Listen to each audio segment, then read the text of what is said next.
Hey everyone, in this video I will show you how to fix Valorant crashing, but before that please don't forget to leave a like and subscribe to this channel. So let's start.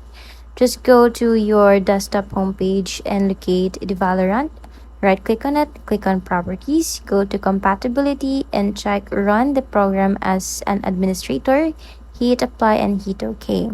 After that, go to your search box and just type in Windows Defender Firewall. Click allow an app or feature in the left side. This will open up and just hit on change settings, hit on add another app, hit on browse and just locate where you install the Valorant.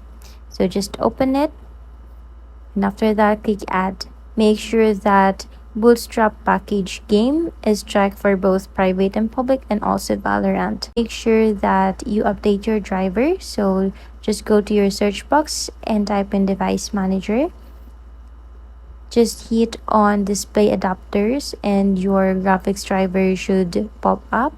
Right click on it and make sure that it is updated. That's it guys. Thanks for watching. Bye.